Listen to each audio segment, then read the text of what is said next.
did Chris Pratt come as a friend first, or you met him after your book was basically optioned for Amazon?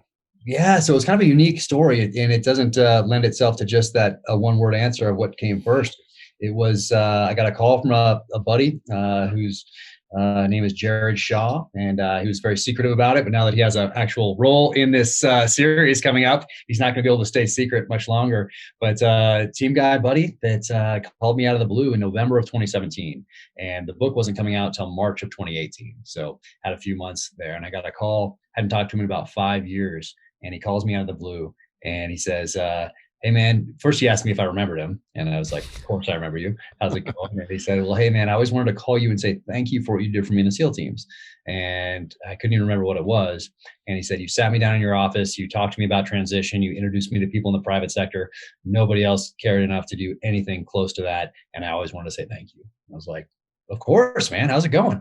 And he said, well, it's going great, but I heard you have a book coming out. And I said, yeah, it's coming out in a few months. I have this thing called a galley, which is like a rough draft I can send you. I learned what a galley was like a week before. I was like, yeah, I'll send you one if you want to check it out. And he said, yeah, I'd love to do that, but I'd also like to give one to a friend of mine. And I was like, who's that? And he said, Chris Pratt. I was like, oh.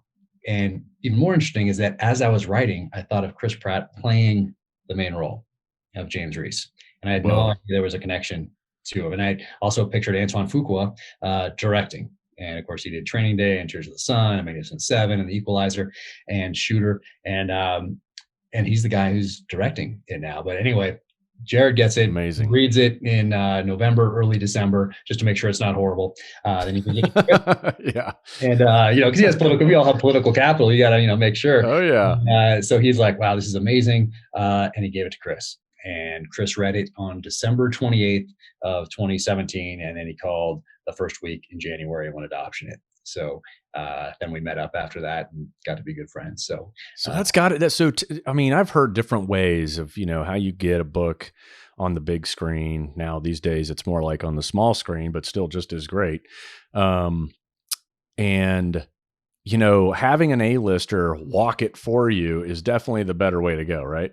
I think so. I didn't do any research into that. I just growing up, because when you want to be an author, when you're in a SEAL, when you're like, let's say 5th grade, 6th grade, 7th grade, and you're reading Tom Clancy and you're reading David Morrell, you're reading Nathan Nelson DeVille. Yeah. As a kid at, 11 years old, 12 years old, you're thinking, or I was thinking anyway, of course, I will be a SEAL out with an 80% attrition. Okay, I'm going to be in that 20%. Like that's about the thought that I gave it. Yeah. I'm training and I'm doing pull-ups and I'm putting hills and I'm shooting my bow off the roof at an angle. And I'm doing all these sorts of things. And then as on the writing side of the house, I'm like, well, of course, after that, I'll write a #1 New York Times bestseller, a series. And then it'll get optioned by an A-list star. And it'll be optioned by an amazing director, and they'll put this thing together. And I was that's the thought I gave it. Like, that's what's going to happen. So I never did any research into how to do it or different paths you can take or and what are the odds of it happening. Like, I didn't pay attention to any of that stuff. But I think now looking back that, yeah, you want an A-lister to walk it through, because otherwise you're just part of, it's just an idea and you're hoping to get an A-lister attached. You're hoping to get a director attached. If you have this thing with a director and an A-lister already attached to it, and this world already exists, it's not just an idea that you're trying to sell out of thousands of ideas, out of thousands of pitches that all these different production companies are hearing. Oh no, you have this guy who's selling tickets to movies, both actor and director, and they're in your office right now, sitting down with a showrunner / screenwriter and the product telling you that they want to do this.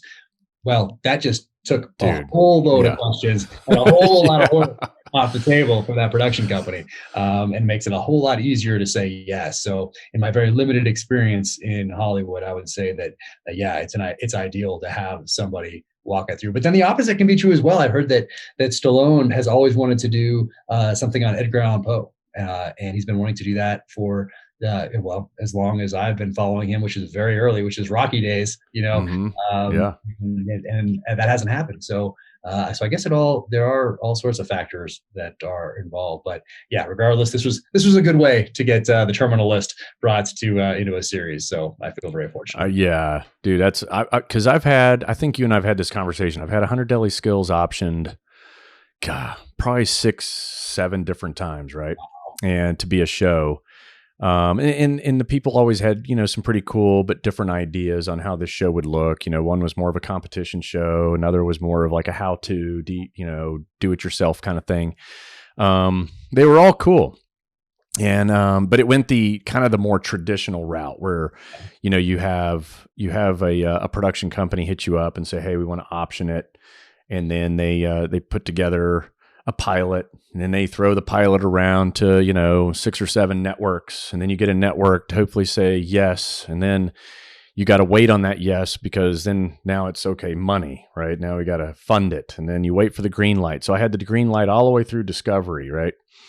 And it was 100% a go with money attached. Everything was great with filming dates, this and that. And then just get a call one day and go, no, we're not doing it. It's like, what the hell? Yeah. So they get distracted by shiny objects all the time out there in LA. It's like, damn. Yeah. What do they call it? Production purgatory or something like that? There's a word for it. And that's where most projects end up, from what I understand. Yeah. So yeah, very fortunate to have somebody champion.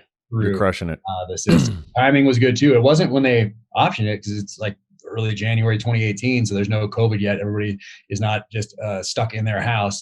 But of course, as we get closer and closer to making it a reality, well, things kind of shift, and things were shifting anyway. Things are shifting. People like to be at home, like to be watching these things at home anyway. But of course, with COVID, that made it mandatory that you're staying home. And now theaters are just now starting to get back up and running. But this lends itself more for a series than it does a hour-and-a-half movie. I love that it's an 8-part series, because you really get to explore. And of course, there are things that are different than the book, and I knew that going in, because the book First Blood by David Morrell, written in 1972, very different than the movie with Stallone. Right. Fantastic. So so I knew that things would change. You're telling a story in a visual medium, but I could not be happier with how it's going. And man, Chris is crushing it. People that just see him as like the Guardians of the Galaxy guy, or Andy Dwyer, or whatever else, like they're going to be shocked. And actually, when they see the trailer, if they were like, can you pull this off? When they see the trailer, we have a trailer for the first 3 episodes, and it's just kind of an in-house thing, but I'm trying to get them to get it out there because it's so good. And you'll see that and go, oh wow, this guy's pulling it off, because it's legit. Chris is crushing it. That's awesome, man. And so, all right, so you got Chris Pratt, you got him playing. And by the way, for everyone listening, this is Terminal List, is going to be a series. It's in production mode right now for Amazon. And it'll be available when? What's the projected date?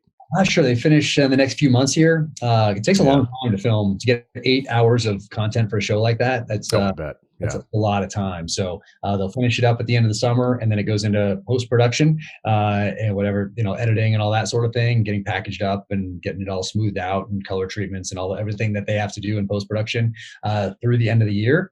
And then who knows after that at some point. So sometime in 22. I think so. Yeah, it should be, but I don't have a date yet. Now, are they already talking about, moving on, continuing Terminal List, or will it, will the name stay the same, but just still follow the character, even though it might be covering stories from some of the other books, or what are some of the thoughts? That is a great question. And I didn't thought about that until somebody brought it up to me in these discussions with the production company and everything. And, the next book is True Believer, so it would go on. Probably wouldn't be a next year thing, because Chris's schedule, it's all Chris's and Antoine's schedule. Like, what does their schedule look like? And do they want to do this amount of time towards a series when they could do like 3 movies? So there's all sorts of things in it. And then you have managers and you have all these people involved. But yeah, we're talking about True Believer, and someone brought that up.